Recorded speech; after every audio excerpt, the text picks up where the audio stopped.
වාසනාවන් ආයුබෝවන් ආයුබෝවන් ආයුබෝවන් හැමදෙනාටම ආයුෂ වර්ධනය වේවා කියන ප්‍රාර්ථනාව මේ දවස්වල අපි හැමෝගෙම වැඩියෙන් කියවෙන වචනයක්.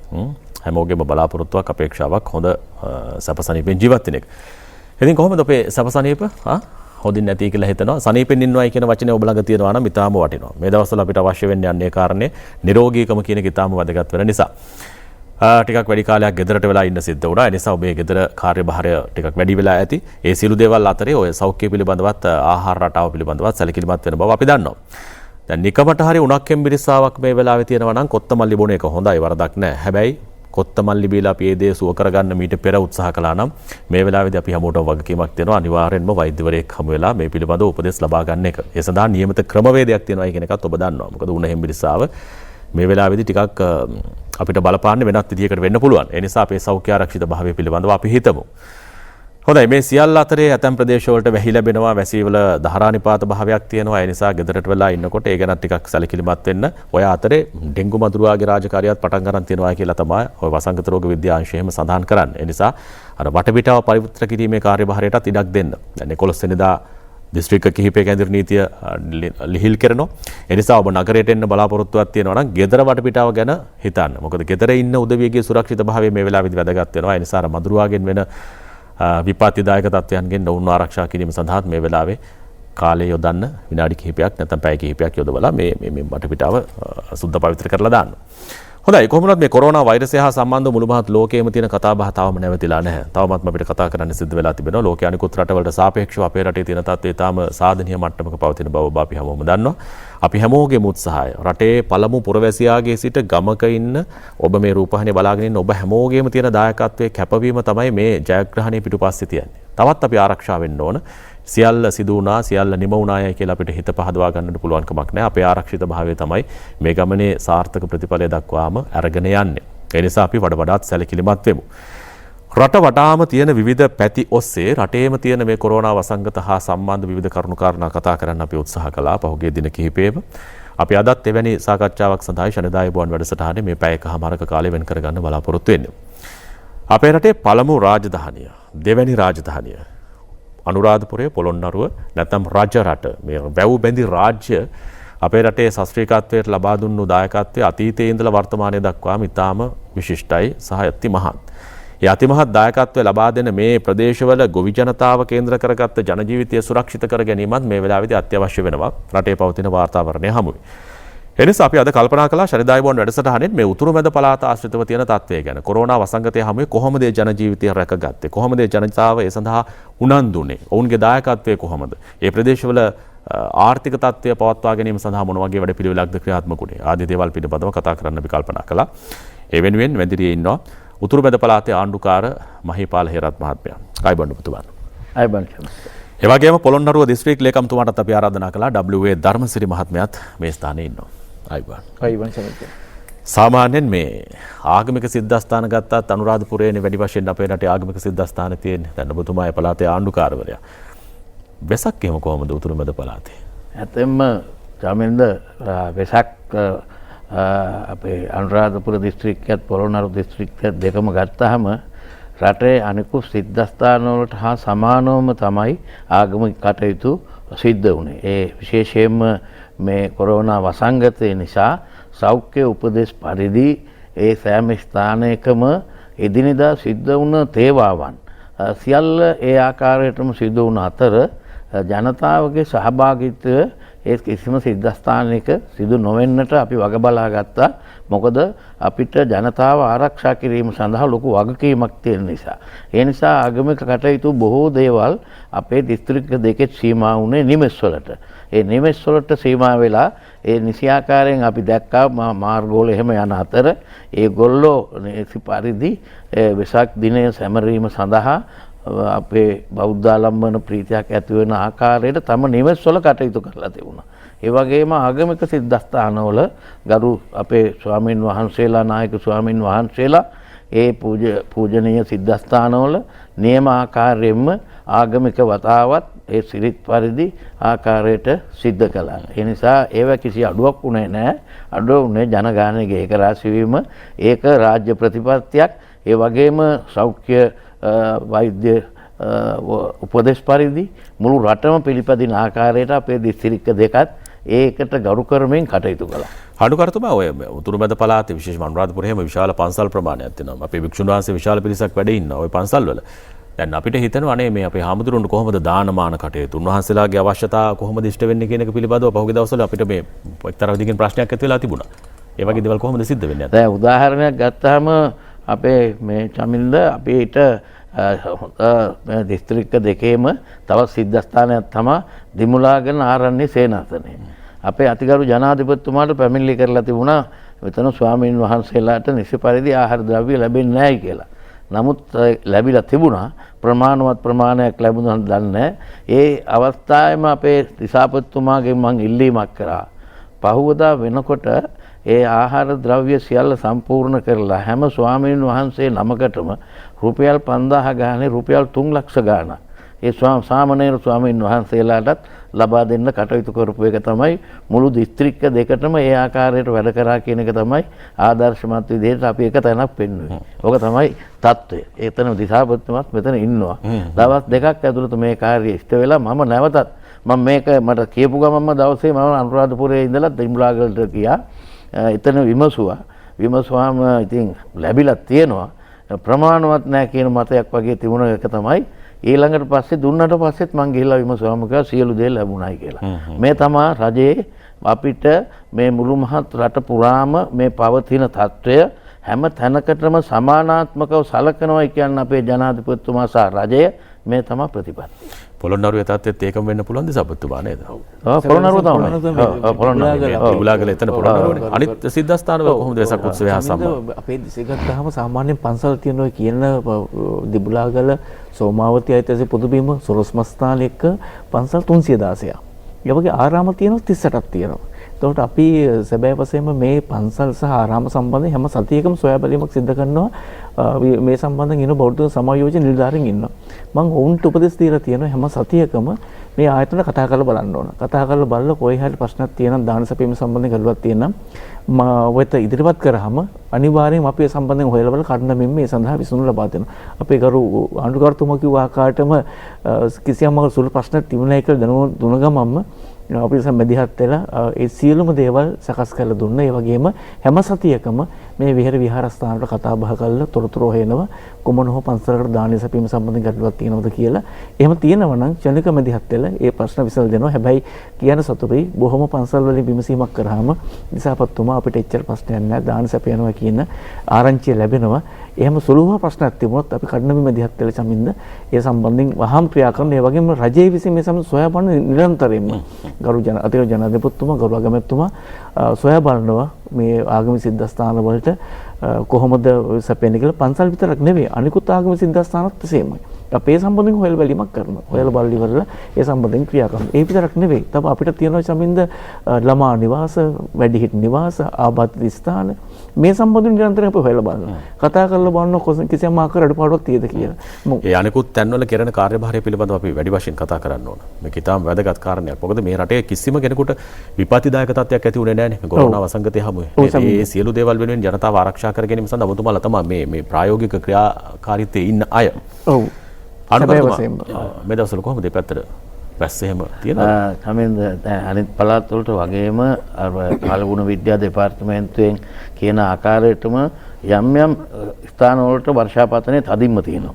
දැන් ඊයේත් අවස්වරුව අනුරාධපුර නගරයට ලොකු වර්ෂාපතනයක් තිබුණා. ඒ වගේ මම හිතනවා අපේ දිස්ත්‍රික්ක දෙකම ගොවිතැනින් ඉතාමත්ම ශාස්ත්‍රීය දිස්ත්‍රික්ක දෙකක් විශේෂයෙන්ම අපිට විගොවිතැන වගේම අතුරු භෝග වගාව අනුරාධපුර දිස්ත්‍රික්කයට ඉතාමත්ම ප්‍රධාන තැනක් ගෙන ගොවිතැනක් වෙලා තියෙනවා.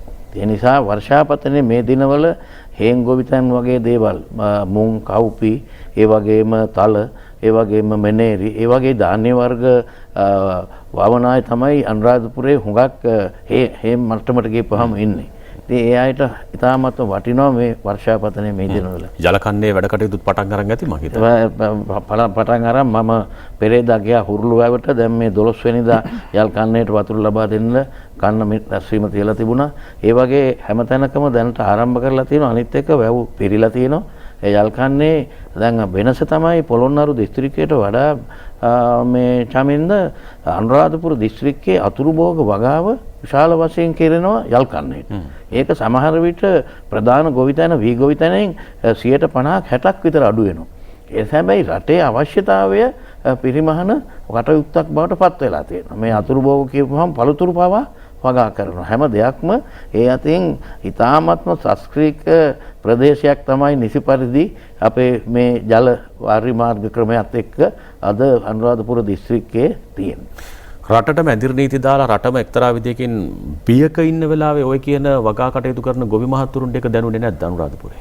ඇත්තෙම මං හිතන්නේ මේවර තමයි මේ රටේ ගොවි මහතුරුන්ට එවැනි අවස්ථාවකදී අපහසුතාවයකට පත් නොවී තව නිෂ්පාදන නිසි පරිදි රට පුරා බෙදා හැරුණ අවස්ථාවක් හැටියට මම ප්‍රායෝගිකව දැක්කා. මොකද අපේ රජයට ගොවි නිෂ්පාදන සමහර වෙළඳපළවල් හදිසියේ මේ වසංගතයට බයේ වෙළඳ සංගම් වහන්න පටන් ගත්තා. ඒ අවස්ථාවේදී ගොවි නිෂ්පාදකයෝ ගෙනල්ලා විශේෂයෙන් අපේ ප්‍රදේශයේ දඹුල්ල ආර්ථික වෙළඳ මධ්‍යස්ථානයේ මේ මධ්‍යස්ථානට විශාල තොග ප්‍රමාණයක් දඹුල්ලට වගේ මෙනවා.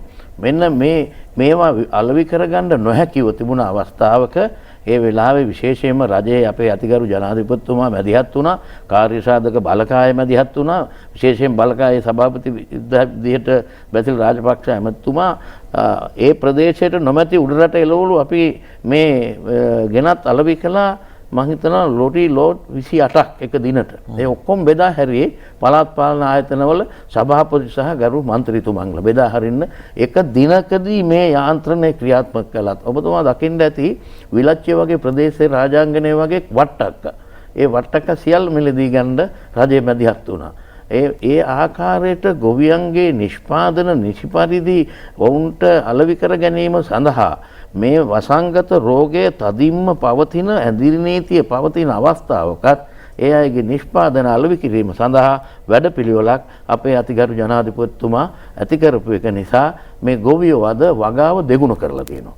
ඒ ප්‍රදේශවල මම දකින්නවා ඒක සංඛ්‍යා ලේඛනාත්මක විතරක් නෙමෙයි ප්‍රායෝගිකව දකින්නවා රටේ ඉදිරි කාලය තුල ඕනෑම ආහාර හිගයකට මුහුණ දෙන ආකාරයට අද රට මේක වේගවත් වගා නිෂ්පාදනයකට මේ දිස්ත්‍රික්ක දෙකම මම ඊයේ පොළොන්නරු දිස්ත්‍රික්කයේ මෙතුමත් එක්ක අපි 11 වෙනිදා නැවත රට යථා තත්ත්වයටපත් වෙන අපේ සාකච්ඡාවේ නිලධාරීන් සමග කළ සාකච්ඡාවේදී මෙතුමත් දැන් හුඟක් වී ගොවිතැන තමයි තියෙන්නේ පොළොන්නරු දිස්ත්‍රික්කයේ. නමුත් පොළොන්නරු දිස්ත්‍රික්කෙත් අතුරු භෝග වගා කිරීම සඳහා වැඩි ප්‍රවණතාවයක් දෙන්නට මොකද ඒ ජලය ඒ හා සමගම මේකෙන් ප්‍රයෝජන ගන්න පුළුවන් වෙන විදිහේ වැඩපිළිවෙලක් දිස්ත්‍රික්ක දෙකේම කෘෂිකර්ම කොමිටුවල අපි දෙන්න ඒ වගේම අපේ අනුරාධපුර දිස්ත්‍රික් ලේකම්තුමත් එක්ක අපි කටයුතු කරමු. ඔබතුමා ගියාද ඔය දුෂ්කර ගම්මාන වලට නැත්නම් අර Tamanගේ අස්සන්න විකුණ ගන්න බැරුව පීඩාවට පත්වලා හිටපු ගොවි මහත්තුරුම හම්බෙන්න ගියාද? ඇත්තෙන්ම මම ගොවි මහත්තුරු හුඟ දෙනෙක් හම්බ වුණා. ඒ විශේෂයෙන්ම හම්බෙන්න සිද්ධ වුණේ මේවා අලෙවි කර ගැනීම සඳහා ප්‍රශ්න මතුවෙනකොට ප්‍රදේශවල වෙන ජනතා නියෝජිතව අපිට කතා කරනවා. ඉතින් ඒ වගේ මම විශේෂයෙන්ම අපි ප්‍රාදේශීය ලේකම් කොට්ටාස නොච්චියාගම තලාව ඉපලෝගම මේ කියන හැම තැනකටම ගිහිල්ලා ඒ අයගේ ප්‍රශ්නත් එක්ක අපි සාකච්ඡා කරලා විශේෂයෙන් තලාවට යනකොට තලාවේ තියෙන ලොකු වෙනසක් මේ ලංකාවටම පළතුරු peer සහ පැපොල් තපේන මේ වගාවන් තියෙන ගොවිපොළවල් තියෙනවා. ඒ අයගේ ගොවිපොළවල් වලට කොළඹ මැනින් වෙළඳපොළෙන් තමයි ඇවිල්ලා මිලදී ගැනීම කරලා තිබුණේ. නමුත් ඒ වෙළඳුන්ගේ පැමිණීම නතර වුණා ක්ෂණිකවම. ඒ නිසා මේවා නැවත ඒ වෙළඳපොළට ගෙන යාම සඳහා අපිට සිද්ධ වුණා අර ගරු සභාපතිතුමාලත් එක්ක වහපු තමුත්තේගම ආර්ථික වෙළඳ මධ්‍යස්ථානයේ වෙනුවට අපි යොදාගත්තා පළාත් පාලන ආයතනවල තියෙන සාමාන්‍ය පිට්ටනි. ඒවා වලට මේ නිෂ්පාදන ගෙනෙන්න කාල වේලාවල් දීලා ඒ තුලින් අපි වෙලෙන්දන් දෙපැත්තට මුණ ගැස්සලා වැඩි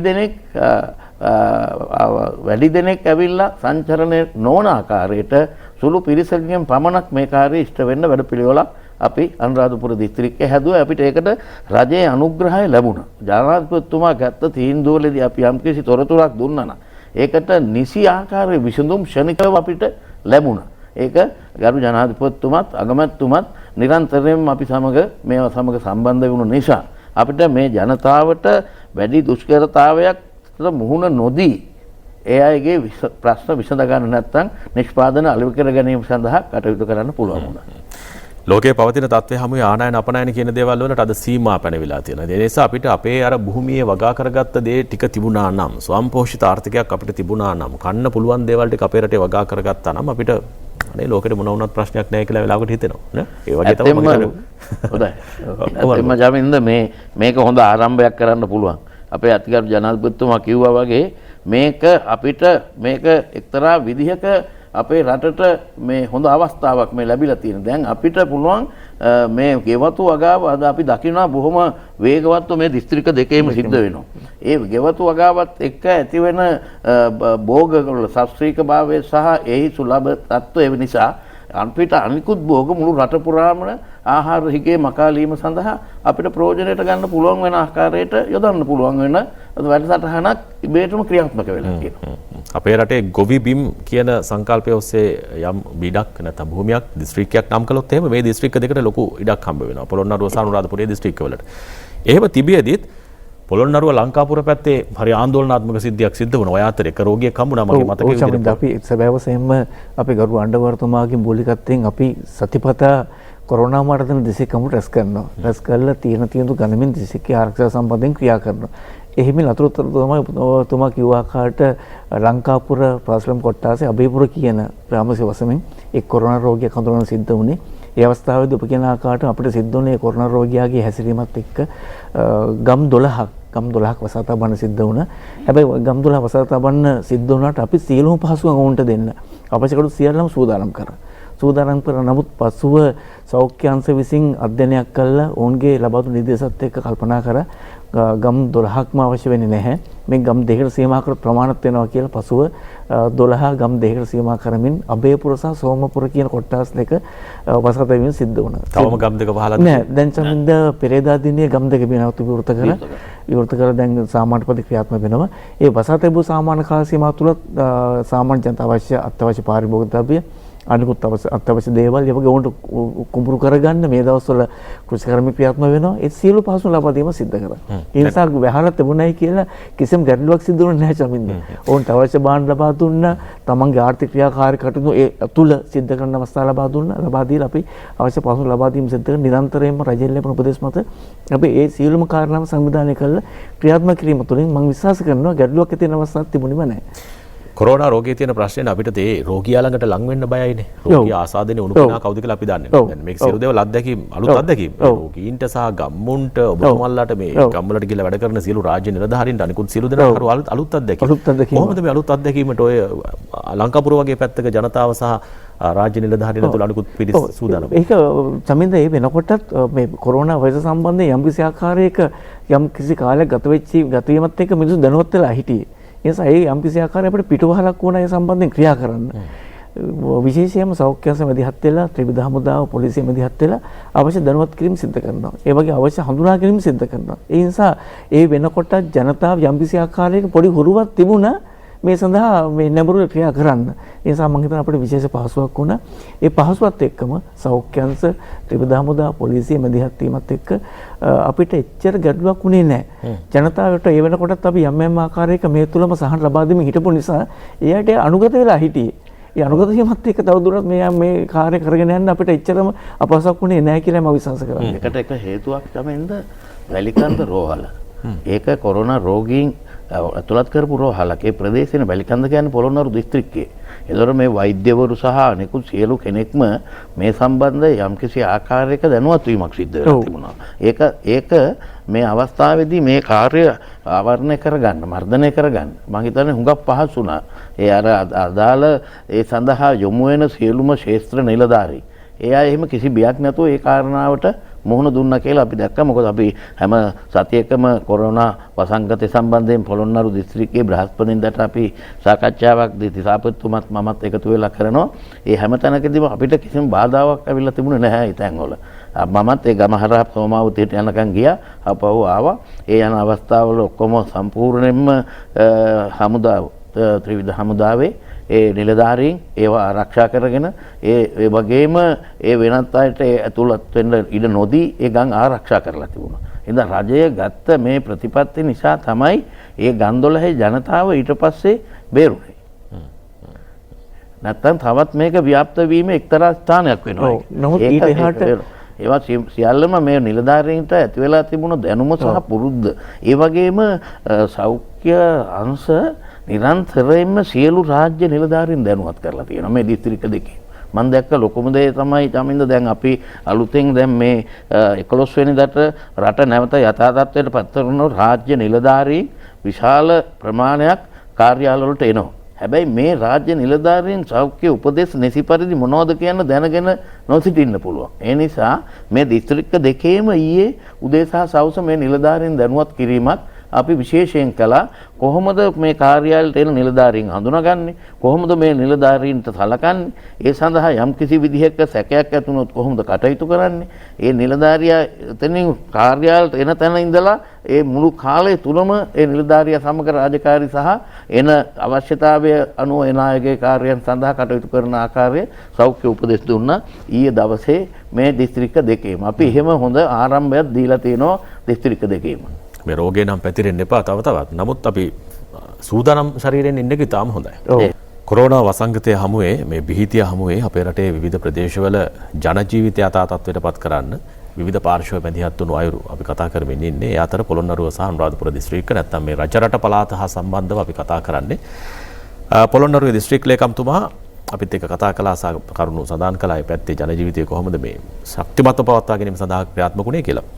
කොහොමද මේ යලකන්නේ වගා කටයුතු පටන් අරන් ඇති? ඔව් චමිත මේ වෙනකොට 2020 යලකන්නේ වගා කටයුතු ආරම්භ කළා. දැන් මේ වෙනකොට 80ක විතර අවසන් කරමින් පවතින්නේ. ප්‍රධාන වශයෙන් පොළොන්නරුව දිස්ත්‍රික්කයේ ගත්තාම පොළොතිසි පුරවරේ විභාග වගාව තමයි අපේ ගරු ආණ්ඩුකර්තුමා සඳහන් කළාකට විභාගව තමයි කේන්ද්‍ර කරගන්නේ ප්‍රධාන වශයෙන්ම. එතකොට අපේ දිස්ත්‍රික්කයේ තියෙන මහවැලි බඩ ප්‍රදේශ 4ක් තියෙනවා. ඒ වගේ මහාවාරි මාර්ග 4ක් තියෙනවා. පරාක්‍රම සමුද්‍රය ගත්තා ඔබ දන්න මුළු ලංකාවද අති විශාල ජලාශයක්. ඒ වගේ කවුඩුල්ල, මින්නේරිය, ගිරිතලය කියන්නේ ප්‍රධාන ජලාශ 4ක්. මේ ජලාශ 4 සත්‍ය වශයෙන් මේ කන්නේ වගාව සඳහා අවශ්‍ය වන ජලයේ ප්‍රමාණිතාකාරයෙන් තියෙනවා. ඒක නිසා මාර්තු මාසයේ අග වෙනකොටම මහවැලි බඩ ප්‍රදේශ වලින් ආරම්භ කළා මේ වෙනකොට ප්‍රධාන ජලාශ 4ක් කේන්ද්‍ර කරගෙනමින් 2020 යලකන්නේ වගාව ආරම්භ වෙලා තියෙනවා. ඒ වගාව ආරම්භ කිරීමද අපි වගා අපේ ගරු ආණ්ඩුකර්තුමත් එක්ක සම්බන්ධ වෙලා අපි වගා සැලැස්ම සකස් කරගත්තා. දිස්ත්‍රික්කය කොහොම සිද්ධ වෙන්නේ කියලා. ඒ අනුව අපි පොළොන්නරුව දිස්ත්‍රික්කයේ මේ 2020 යලකන්නේ සඳහා වීවගාව හෙක්ටයාර් 63665ක් සිදු කිරීම සඳහා සූදානම් කරලා සංවිධානය කරලා තියෙනවා. ඒ වගේම අතිරික ආරුභෝගාව හෙක්ටයාර් 2534කට යන. ඒ වගේම පළතුරු, අලභෝග වගේ දේවල්, එළවලු වගේ දේවල් 1108කට. මේකම බැලුවොත් එහෙම හෙක්ටයාර් 67000ක විතර ප්‍රමාණයක් අපි මේ 2020 යලකන්නේ සඳහා සංවිධානය කළා. මේ වෙනකොට සියල්ල සඳහාම ජලය ලබා දීලා තියෙනවා. වගාව ආරම්භ වෙලා තියෙනවා. ඒ සඳහා වගාවෙන් 80%ක් විතර මේ වෙනකොට අවසන් කරමින් පවතිනවා. මම විශ්වාස කරනවා ඉදිරි සතියේ වෙනකොට අපි ඉලක්කගත ආකාරයටම මේ වගාවන් සිද්ධ කිරීමේ හැකියාවක් ලැබෙනවා. ඒ දවස්වල තිබුණු ඇඳිරි නීති තත්ත්වය බලපෑමක් උනේ නැද්ද ඔය වගා කටයුතු? කිසිසේත් බලපෑමක් උනේ නැහැ චමින්ද. අපි ඒ අවස්ථාවේ රජු උපදෙස් දීලාම තිබුණා කෘෂිකර්ම කටයුතු ක්‍රියාත්මක කිරීම සම්බන්ධයෙන් මේ ඇඳිරි නීතිය බාධාවක් කරගන්න එපා කියලා. ඒ නිසා අපි සියලුම පොලිස් ස්ථාන පොලිසිය දැනුවත් කරමින් ආරක්ෂණ දැනුවත් කරමින් ඔවුන්ට අපි පහසුවන් ලබා දීම සිද්ධ කරා. ඔවුන්ට ගොවි බිම් වලට යන්න, ඒ වගේම ගොවිතැන කිරීම සඳහා අවශ්‍ය වන කෘෂි රසායන ගන්න, පොහොර ගන්න, ඒ සඳහා අවශ්‍ය කඩ විවෘත කරලා දුන්නා. ඒ වගේම තමන්ගේ යන්ත්‍ර අලුත්දෙයක් කරගැනීම සම්බන්ධයෙන් අත්‍යවශ්‍ය උපකරණ ගන්න ස්ථාන, අලුත්දෙයක් කරන ස්ථාන විවෘත කරලා දුන්නා. ඒ නිසා කිසි වෙලාවක අපි බාධාවක් ඉන්න තිබුණේ නැහැ කෘෂිකර්ම සම්බන්ධයෙන්. ඔවුන්ට තමන්ගේ උමනා පරිදි ගොවිබිම් වලට ගිහිල්ලා තමන්ගේ වගා කිරීම සම්බන්ධයෙන් කටයුතු කරන්න. මොකද අපි අනිවාර්යෙන් මේ තත්ත්වයට එක්ක COVID-19 වෛරසය පරද්දන්න ඕන. පරද්දන එක්කම අපි ආර්ථිකයත් දියුණු කරන්න ඕන. ඒ නිසා අපි නිරන්තරයෙන්ම රජයේ දෙන උපදෙස් මත ක්‍රියා කරමින් ආර්ථික කටයුතු ක්‍රියාත්මක කිරීමේදී අපේ දිස්ත්‍රික්කයේ තියෙන ගොවිතැන නිසා ඒ සම්බන්ධයෙන් විශේෂ අවධානයක් යොමු කළා. අපි කරු ආණ්ඩුකර්තුමා නිරන්තරයෙන්ම මෙදිහත් වෙන උපදෙස් දෙනවා. ඒ සම්බන්ධයෙන් හොයලා බලනවා. ඒ නිසා මම හිතන්නේ කිසි බාධාවක් වුණේ නැහැ කියන විශ්වාසය හොඳින්ම තියෙනවා අපේ දිස්ත්‍රික්කයේ කෘෂිකර්ම සම්බන්ධයෙන්. අපේ රටේ පළමු රෝගියා වාර්තා වෙන්නේ මාර්තු මාසේ 11 වෙනිදා. ඒ වෙනකොට තිබුණු තත්ත්වය වෙනස් වෙනවා. ඒ දවස් කිහිපයක් ඇතුළත අපි මුළුමනින්ම රටක් විදිහට වෙනස් වෙනවා. තිබුණු තත්ත්වයට වඩා. ඔව්. එතකොට ඔබතුමා උතුරුමැද පළාතේ ආණ්ඩුකාරවරයා විදිහට වැඩ බාර ගන්නත් නෑ මම දන්න විදිහට.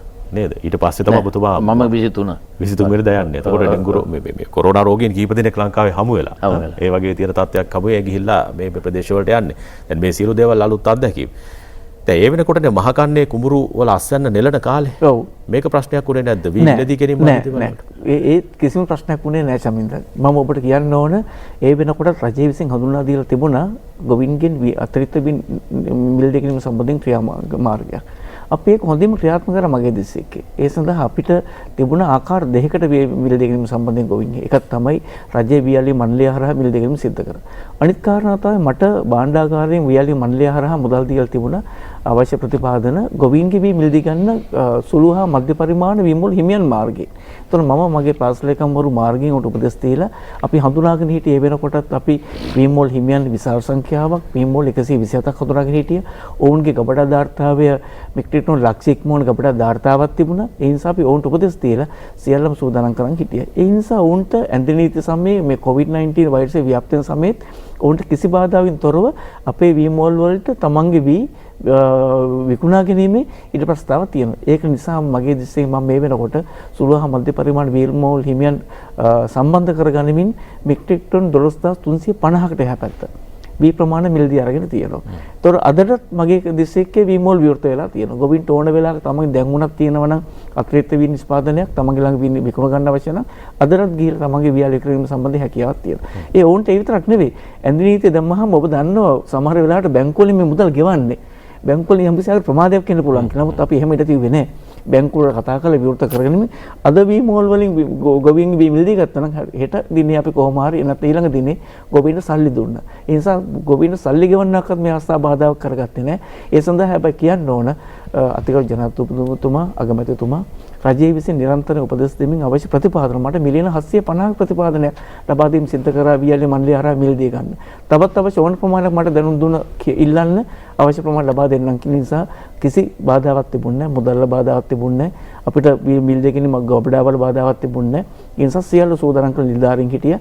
ඇඳිනි සමේත නිලධාරීන් යොදවලා හිටියා. ඒ නිසා නිරන්තරයෙන්ම වී මිලදී ගනිමින් වීවල මිල අදටත් හොඳ මට්ටමේ තියෙනවා. සමහරවිට අද අපි මිලදී ගන්න රුපියල් 50යි අපි ගන්නෙ. නමුත් 50ට 51කට ගිහිල්ලා මේ මිලක් තියෙනවා 55ට යනවා. බලාපොරොත්තු උනේත් මේ ගොවීන්ට හොඳ මිලක් සහතික කිරීම. සමන් විශ්වාස කරනවා රජයේ මිලදී ගැනීම වී මිලදී ගැනීම වැඩසටහන තුළ අපේක්ෂිත අරමුණ හොඳින් ඉෂ්ට වුණා. හොඳින් ඉෂ්ට වුණා. පොළොන්නරුව. අනුරාධපුරයේ කොහොමද මේ වැඩේ අඬුකරතුමා? අනුරාධපුරෙත් ඇත්තටම මහකන්නය තමයි සම්පූර්ණම වී ගොවිතැන කරන්නේ 100%ක්ම.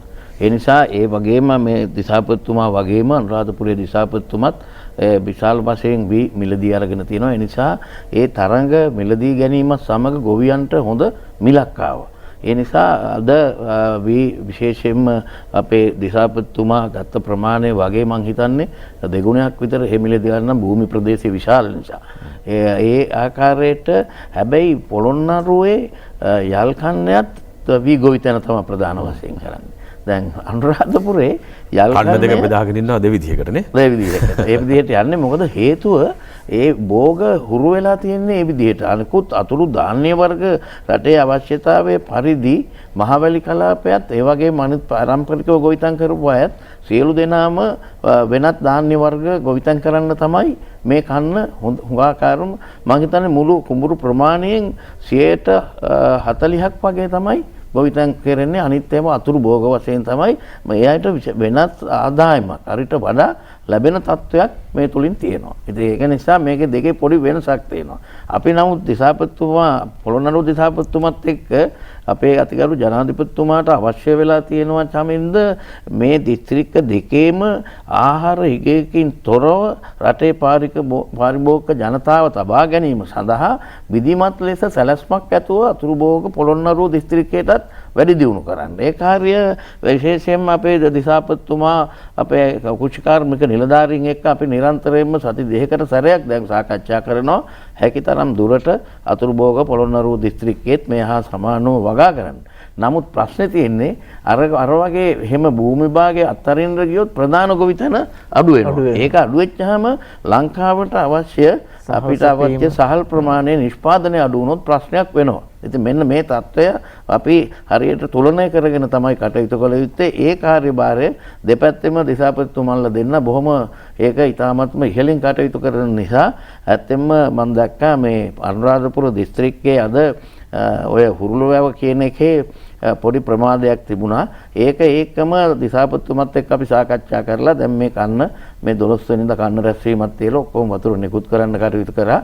ඒ අනුව මේ දිස්ත්‍රික්ක දෙක මං හිතන්නේ මේ රටේ පුරවැසියන්ගේ ආහාර අවශ්‍යතාවය ඉදිරි කාලය තුර වැඩි ප්‍රමාණයක් සම්පූර්ණ කරන්න පුළුවන් දිස්ත්‍රික් දෙකක් බවට පත් වෙනවා කියන එක මට ඒක විශ්වාසයක් තියෙනවා. මට මතකයි පහුගිය දවස්වල අනාගතයේදී හාල් හිගයක් ඇති වෙන්න පුළුවන් ආදී දේවල් පිළිබඳවත් කතා වුණු තැන් තිබුණා. හැබැයි ඒ වෙනුවෙන් සූදානම් වුණු පරිසරයක් අද ඔබේ දිස්ත්‍රික්කවල තියෙනවා. අපේ රටේ අනිකුත් ප්‍රදේශවලත් තියෙනවා. ඒ අනාගතයේ වෙනුවෙන් සූදානම් වීමනේ අපි කරන්න ඕනේ. ඔව්. දැන් ඒ අතර අනුගාරතුමා අපේ ගොවි මහතුරු කියන දෙයක් තමයි අපිට පොහොර ටිකයි වතුර ටිකයි තියෙනවා නම් අපිට මේ වැඩේ කරන්න පුළුවන් කියලා. මේ ප්‍රශ්න දෙකට උත්තරයක් දීලා තියෙනවද අනුරාධ? ඇත්තෙන්ම ජාමින්ද මේ පොහොර ප්‍රශ්නය මේ රටේ ඇති කරලා තියෙන්නේ අපි කාටවත් චෝදනා කරනව නෙමෙයි. පහුගිය වකවානු වල නිසි පරිදි ඒවා පරිහරණය නොකරපු එකේ තත්ත්වය තුල තමයි මේ සිද්ධ වෙලා තියෙන්නේ මේ මම හිතනවා කන්න දෙක විතර ඒ පොහොර සමාගම් වල අපි දන්න අපිට ලැබෙන තොරතුරු දන්න ඒවා ඇත්ත වෙන්නත් පුළුවන්. ඒ මිල මුදල් නොගෙවපු නිසා තමයි මේ ප්‍රමාදයක් ඇති වෙලා තියෙන්නේ. නමුත් ඒක වළක්වලා අපේ අතිගරු ජනාධිපතිතුමා නියම කන්නයට අවශ්‍ය පොහොර ප්‍රමාණය ලබා දෙන්නට කටයුතු කරලා තියෙනවා. ඒ අතර කිසිම දැන් ගොවියන්ට මේ දිනවල එහෙම ප්‍රමාදයකින් තොරව ඒ විතරක් නෙමෙයිනේ. අපේ පොළොන්නරුව දිසාපතිතුමා කිව්වා වගේම මේ ඉස්සර මුදලටනේ පොහොර දුන්නේ. දැන් පොහොර දෙන්නේ නොමිලේ. එතකොට මේකේ වෙනස තුල ගොවියා නැවත වරක් මේකේ උනන්දුවක් ඇතුව තමන්ගේ වගාවන් සඳහා පෙළඹෙනවා. මේක නෙමෙයි අපිට අවශ්‍ය. මේ ඉතිරි අනාගත තරුණ පරපුර මේ තත්වෙට ගෙනීමේ අවශ්‍යතාවයක් අපි දකිනවා. අපේ ජනාධිපතිතුමාගේ එතුමාට අවශ්‍ය වෙලා තියෙනවා මේ රටේ කෘෂිකර්මාන්තය නව තාක්ෂණයත් එක්ක තරුණ පරපුරටත් අයිති කරලා දෙන්න. අන්න ඒ කාර්යය මේ දිස්ත්‍රික්ක දෙක ඉතාමත්ම හොඳ දිස්ත්‍රික්ක දෙකක් හැටියට තමයි මගේ මේ කෙටි කාලීන අත්දැකීම් වලින් මම දකින්නේ චමින්. අපි මේ කතා කරන මාතෘකාව ඇතුලේ අර කොරෝනා කියන නම නොකිය වුණාට මේ හැමදේම සිද්ධ වෙන්නේ මේ කොරෝනා කියන මේ සිද්ධිය තුල විශේෂත්වය. ඔව්. පොළොන්නරුවේ ගොවීන්ට එහෙම පොහොර ප්‍රශ්නයක් ආවේ නැද්ද? ඔව් චමින්ද සැබෑ වශයෙන්ම මේ වෙනකොට ලොකු ප්‍රශ්නයක් නැහැ. සැබෑ වශයෙන්ම අපිට කියනවා මේ වගාකෘතු ආරම්භ වෙලා තියෙන්නේ. පොහොර ලබා දීම සම්බන්ධයෙන් අපි ක්‍රියා කරනකොට මේ වෙනකොට අපිට ලංකා පොහොර සමාගමත් ඒ වගේ කොමර්ෂල් පොහොර සමාගම තමයි පොහොර සැපීම් සිද්ධ කරන්නේ.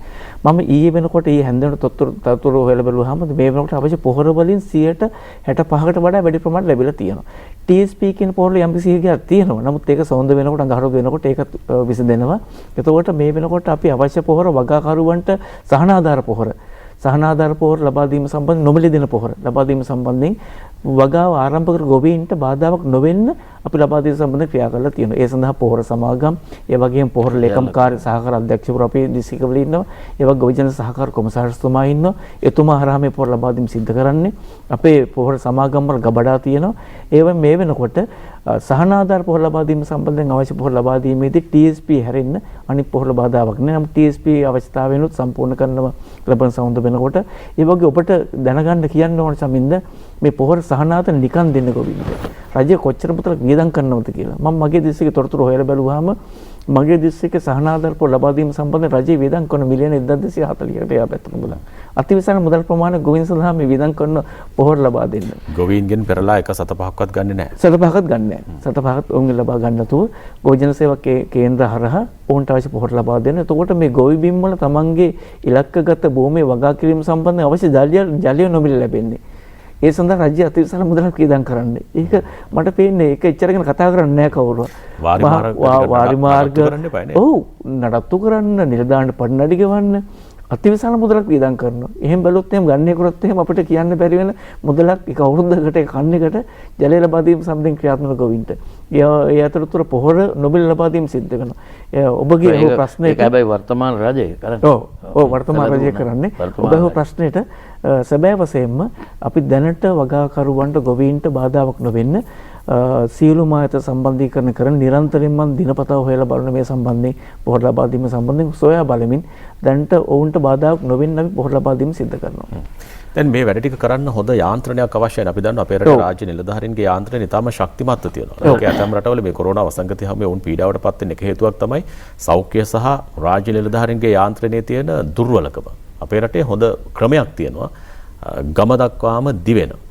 මේ වෙනුවෙන් කොහොමද දැන් ඔය කියන පොහොර ටික වෙලාවට දෙන්න ඕන, වතුර ටික දෙන්න ඕන, මේ ASEAN අපි කොරෝනා කියලා ප්‍රශ්නයක් තියෙනවා, ඒවට උත්තර දෙන්න ඕන, හැම දෙයක්ම කරගෙන කොහොමද මේ නිලධාරීන් මේ කළමනාකරණය කරන්න? ඔව් චමින්ද, ඇත්ත වශයෙන්ම ඔබ කිව්වා කාට ලංකාවේ ඉතාමත් ගම පහළම ස්තර වෙච්ච ගම දක්වා හොඳින්ම ස්ථාපිත වෙච්ච රාජ්‍ය යාන්ත්‍රණයක් තියෙනවා.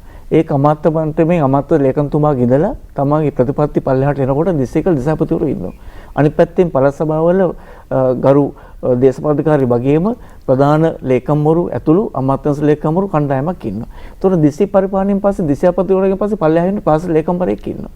ලේකම්වරයාට ගම දක්වාම ග්‍රාම නිලධාරී, සමෘද්ධි, කුපනිස, ඒ වගේ පෞල් සෞඛ්‍ය සේවක, ආර්ථික සංඝ නිලධාරී මේ ආකාර ගම් මට්ටමේ ඉන්න නිලධාරී විශාල සංඛ්‍යාවක් ඉන්නවා. ඒ නිසා රජය කිසියම් ආකාරයක වැඩසටහනක් ක්‍රියාත්මක කරනව නම් මේ ස්ථාපිත වෙච්ච යාන්ත්‍රණය හරහා සිද්ධ කරන හරිම ලේසි. ඔබට උදාහරණයක් වශයෙන් කිව්වොත් එහෙම ඔබ දන්නවා දැනට සෞඛ්‍ය අංශය, ඒ වගේම ත්‍රිවිධ හමුදා පොලිසිය මේ සම්බන්ධයෙන් කොරෝනා සම්බන්ධයෙන් මැදිහත් වෙලා අවශ්‍ය නිරෝධායන කටයුතු, ඒ වගේම ඔවුන්ට අවශ්‍ය ප්‍රතිකාර කිරීම සිද්ධ කරනවා. සිද්ධ කරාම මේ ජනතාව අවශ්‍ය වෙච්ච ඇඳින සමය අත්‍යවශ්‍ය භාණ්ඩ බෙදා හැරීම වෙච්ච අනිකුත් බෙහෙත් සැපයීම, ඒ වගේම රුපියල් 5000 දීමනා දීම වැනි සියලු කාර්ය සිදු කරන්නේ මේ යාන්ත්‍රණය හරහා. හැබැයි අපිට නියම කරන ආකාරයට කිසියම් දිනක් නියම කරොත් මේ දිනට ලබා දෙන්න කියලා අනිවාර්යෙන් අපි මේ දිනට මේ දෙක ලබා දෙනවා. මේ ලබා දෙන්න පාවිච්චි කරන්නේ මේ ස්ථාපිත වෙච්ච යාන්ත්‍රණය. ඒ තුල සැබෑ වශයෙන්ම රාජ්‍ය නිලධාරීන්ගේ දිසාපතිවරයා, ප්‍රාසලේකම්වරයා, ඔහුත් සම්පච්ච ග්‍රාම නිලධාරී, සමෘද්ධි, කුපනිස, ඒ වගේම පෞල් සෞඛ්‍ය සේවා නිලධාරී, ආර්ථික සංඝ නිලධාරී මේ වෙච්ච යාන්ත්‍රණේ පළාත් සභා නිලධාරීන් ඉන්නවා. පළාත් සභා මට්ටමේ ප්‍රධාන ලේකම්වරයාත් එක්ක සම්බන්ධ නිලධාරී කණ්ඩායමක්. මේ කෘෂිකර්ම පරිශ්‍රණ නිෂ්පාදන සහකාර. මම පිටින් ඔබට කිව්වේ ඒකෙන් තමයි නමින් තමයි දන්නේ චමින්ද ගොඩක් අය. එහෙම කිව්වහම ඔහු සම්බන්ධලා ඉන්නවා. ඒතකොට මේ අය හරහා ක්‍රියාත්මක කරනකොට අපිට හරිම ලේසියෙන් මේ යාන්ත්‍රණය තුලින් ජනතාවට අත්‍යවශ්‍ය සේවාන් සැපීම සියලුම කාරණා හොඳින් කිරීමේ හැකියාවක් තියෙනවා. ඒ යාන්ත්‍රණය හොඳින් ස්ථාපිත වෙලා තියෙනවා.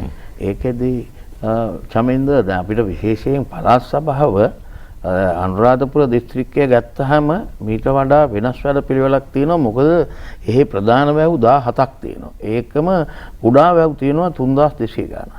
මේ කුඩා වාරි මාර්ග සියල්ලක්ම පාලනය කරන්නේ පළාත් සභාව. ඒ නිසා කුඩා වැව් වලින් කෙරෙන වගා කටයුතු සඳහා ව්‍යාප්ත වෙච්ච නිලධාරීන් ප්‍රමාණයක් පළාත් සභාවේ ඉන්නවා. දැන් මම මේ සැලසුම් සාකච්ඡා කරනකොට අන්තර් පළාත් වැඩසටහන වගේම සමගාමීව වැඩසටහනක් යනවා මේ පළාත් සභාව තුලත්.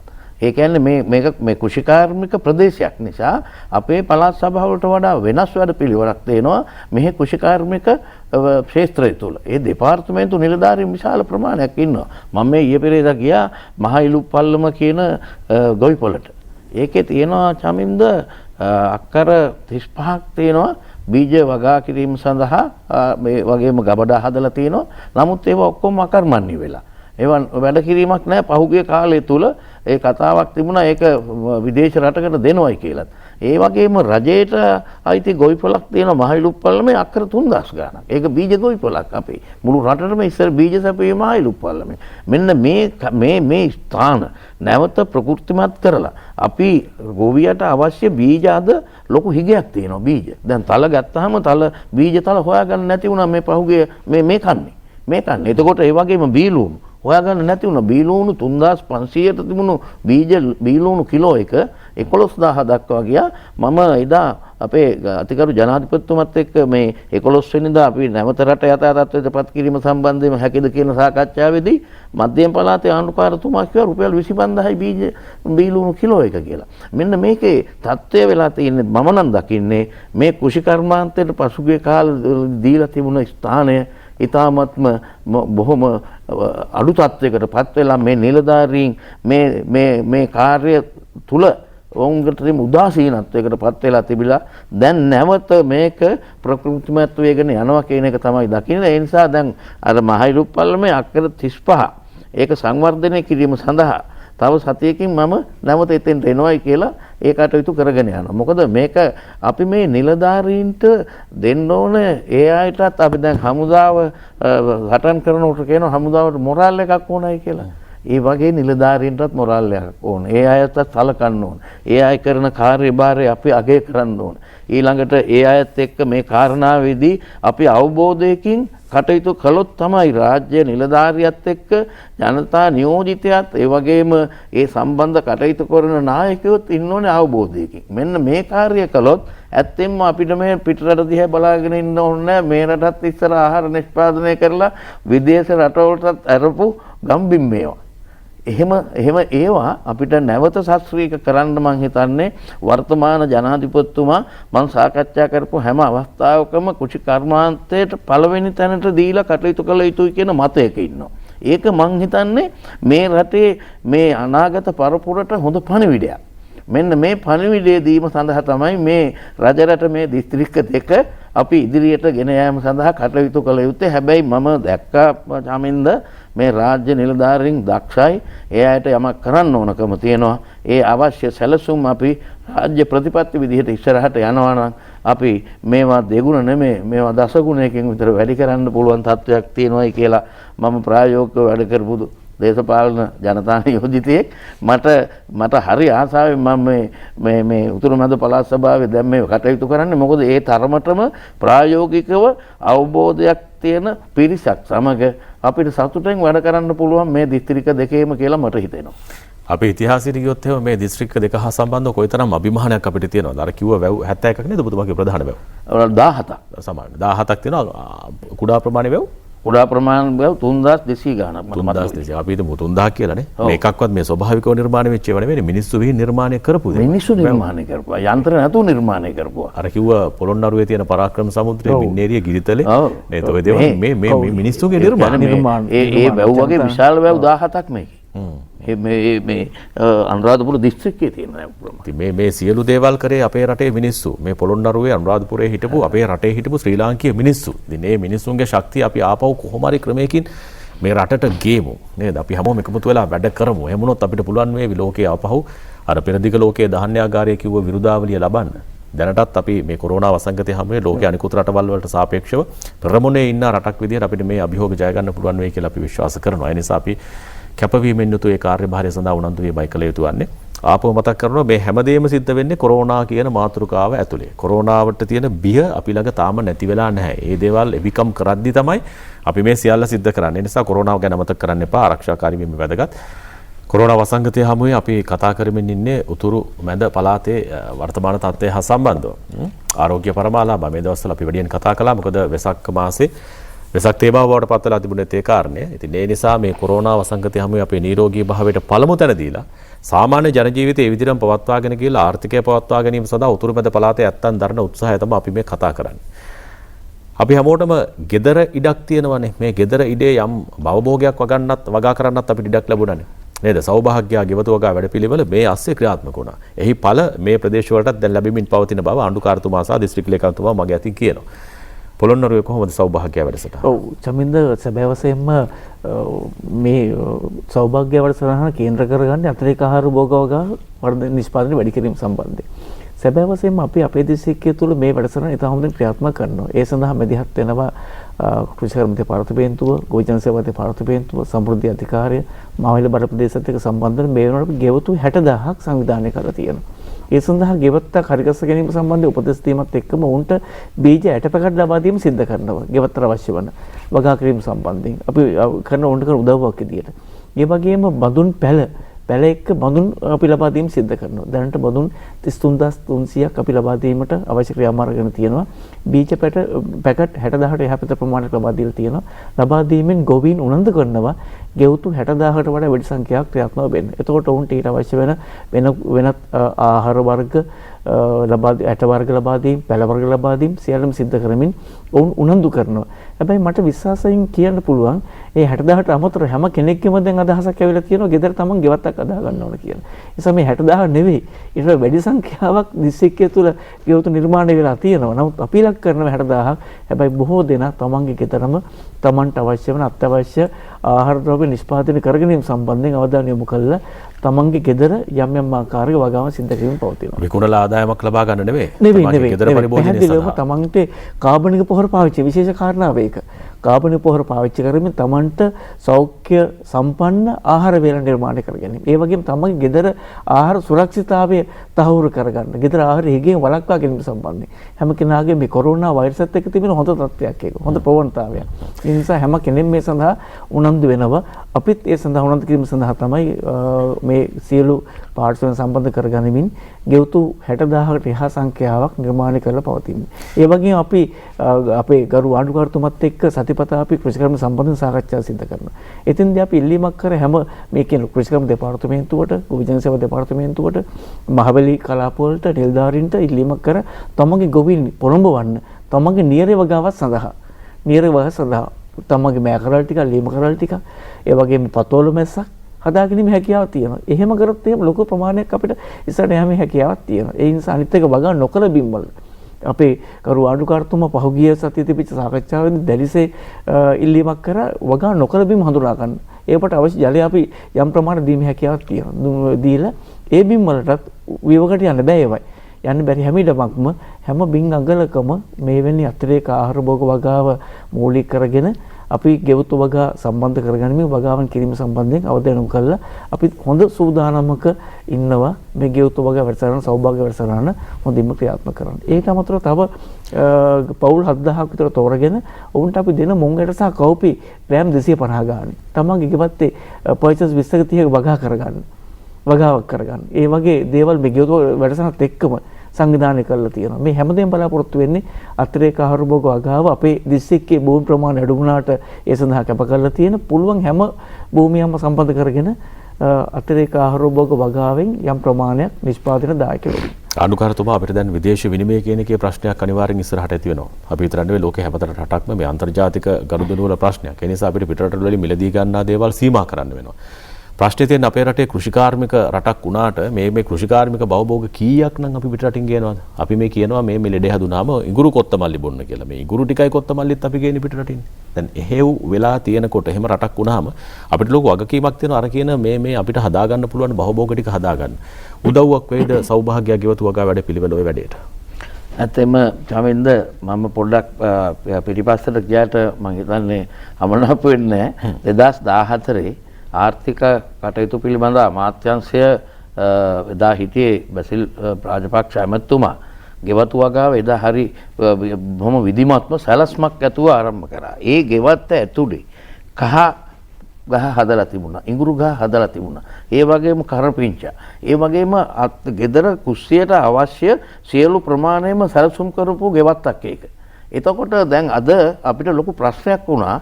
අද කහ නතර කරාට පස්සේ කහ කිලෝ එක රුපියල් 5000ට ගියා මේ රටේ.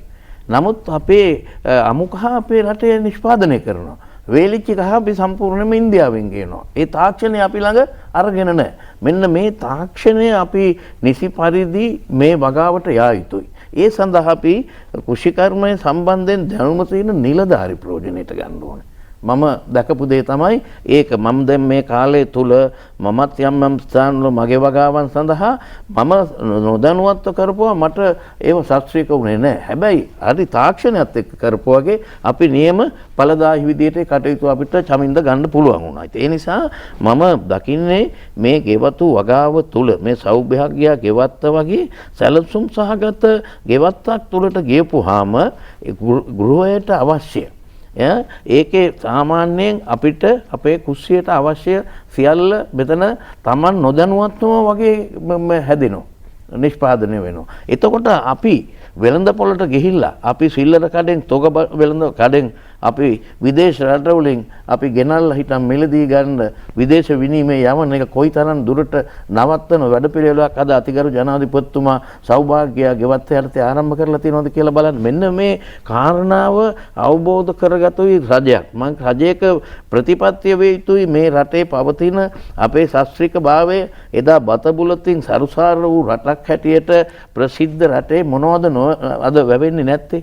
මෙන්න මේක අවබෝධ කරගෙන තියෙනවා වර්තමාන ජනතා නායකතුමා. අන්න ඒ නිසා කෘෂිකර්මාන්තය සම්බන්ධයෙන් කටයුතු කරන සියලුම ගොවි නිෂ්පාදකයන් පමණක් නෙමෙයි නිලධාරීන් පවා උනන්දු විය යුතු කාලවකවානුවක් හැටියට තමයි මට දෙන්න පුළුවන් හොඳම පණිවිඩය. මම නිලධාරීත් එක්ක කතා කරනවා අපේ පොළොන්නරුව දිසාපතිතුමා එක්ක අපි මේ කුෂිකාර්ම කොමිටුවේ කතා කරනවා. මම නිලධාරීන්ටත් මේ වෙලාවේ කියන්නේ තමන්ගේ මේ තියෙන හැකියාව සහ දක්ෂතාවය නිසි පරිදි ඔප්නංවන්න පුළුවන් අවස්ථාවක් වෙලා තියෙනවා. ඒ නිසා ඔබගේ අගය වැඩි වෙනවා. ඔබකට තියෙන තක්සේරුව වැඩි වෙනවා. ඒ නිසා මේ කාර්යයේදී අවංකවම කටයුතු කරන්න ඕන. හැබැයි මේක සංඛ්‍යා ලේඛන වලට විතරක් මේක මේ චමින්ද ගියොත් හරියන්නේ නැහැ. දැන් ගිය යල් කන්නේ සංඛ්‍යා ලේඛන මේ යල් කන්නේත් එනවා කියලා ඒවත් රජයට ගිහිල්ලා ගිය කාලවල තියෙන්න ඇති. හැබැයි ඒ කාර්යය මම දන්නවා වර්තමාන ජනාධිපතිතුමත් එක්ක කරන්න බෑ ප්‍රායෝගිකයි එතුමා. ඒ නිසා මම මේ ළඟදී සංඛ්‍යා ලේඛන වගේක් සොයාගත්තාම ඒ සංඛ්‍යාවල මට වුණත් නිවැරදිතාවය බලා ගන්න බැරි වුණා. නමුත් ඒවා අපේ ජනාධිපතිතුමාගේ කාර්යාලයට ගියන් පස්සේ ඒ වගේ අඩුපාඩු පෙන්නලා එවලා තිබුණා අනුරාධපුර දිස්ත්‍රික්කයේ කාර්යයට මේවා පසු විපරමක් කරමින් අන්න ඒ තත්ත්වය පැවතුනොත් මං හිතන්නේ මේ ගෙවත්තක් සමගම අපේ රටේ නැවත වරක් අර පෙරදිග ධාන්‍යාගාරය කියන තත්ත්වයට අපේ රට පත් කරන්න චමින්ද පුළුවන් වෙනවා. ඒක සහතිකයි කියන එක අපිට දකින ගන්න පුළුවන්. මේ දිස්ත්‍රික්ක දෙකේ එවැනි අවශ්‍යතාවල් සහ ඕනෑකම තියෙන ගෝවියන් ඉන්නවා. මෙන්න මේ ගෝවියන්ට හොඳ ආත්ම ශක්තියක් ඇති වෙන පරිදි පරිසරය හදලා දෙන්න ඕන. නිසි වෙලාවට වතුර ටික දෙන්න ඕන. ජලය. තමහට කන්න රැස්වීම තිබ්බේ නැත්නම් එයාට නිසි පරිදි තමන්ගේ භෝගය නිසි කාලට වෙලාවට වවා ගන්න බැරි වුණොත් ලෙඩ රෝග බෝ වෙනවා වැඩි. ඒවට යන වියදම වැඩි වෙනවා. ඒ නිසා අපි මේවා හරියට කාලීනව සැලසුම් කිරීම සඳහා මම නම් දකිනවා මේ දිස්ත්‍රික්ක දෙකේම ඉන්න රාජ්‍ය නිලධාරීන් දැනට ලොකු උනන්දුවකින් කටයුතු කරනවා. ඒක ඉදිරියටත් ඒ විදිහටම යා යුතුයි කියන එක තමයි මගේ පණිවිඩය. ඒ නිසා මේ ගෙවත්ත මුළු රටටම දුන්න ආදර්ශයක්. ඒ ආදර්ශය තුළ මං හිතන්නේ අපේ විදේශ විනිමය කියන දැන් බලන්න අමුකා ඉඟුරු රුපියල් 450යි. අපේ රටේ මේ ඉඟුරු හැම තැනකම වැවෙනවා. එතකොට මේක ගවන්න පුරුදු වෙලා තියෙන්නේ අර මොකද්ද මේ රටින් කටට අර නැවින් රටට වගේ තමයි. මේ ක්‍රමය අපි නවත්විය යුතුයි කියන එක මේ කොරෝනා වසංගතය තුලින්මද මුළු රටේ සමස්ත ජනතාව අවබෝධ කරගන්න තත්වයකට පත්වෙච්ච එක ලොකු දෙයක්. ඒක තමයි ගෙවත්තර බහලා තියෙන්නේ. අපිට දැන් කැමැත්තෙන් හෝ අකමැත්තෙන් ওই වැඩේ කරන්නම වෙලා තියෙනවා. මොකද අපි ආනයන අනිවාර්යයෙන්ම සීමා කළ යුතුමයි. ඒ සීමා කිරීම හැමෝයි අර හදන්න පුළුවන් දේවල් ටික අපේ රටේ අනිවාර්යෙන් හදන්න ඕන. ඔබතුමා උතුරු මැද පළාතේ ආණ්ඩුකාරවරයා විදියට ඔබතුමා දිස්ත්‍රික්කයක බාහිර ප්‍රධාන රාජ්‍ය නිලධාරියා විදියට මේ කාර්යභාරය සඳහා විවේකයක් කරගෙන විරාමයක් කරගෙන ඉන්න පුළුවන් කමක් මින් පස්සේ නම් නැහැ කියලා මගේ විශ්වාසය. අර රුපියල් 5000 දුන්නු වැඩේ කොහොමද? පොළොන්නරුව සාර්ථක වුණා. ඔව් සැබෑවසෙන්ම අපි රුපියල් 5000 ලබා දී වැඩසටහන ඉතාමත්ම සාර්ථකව අපේ දිස්ත්‍රික්කවල ක්‍රියාත්මක කරන්න.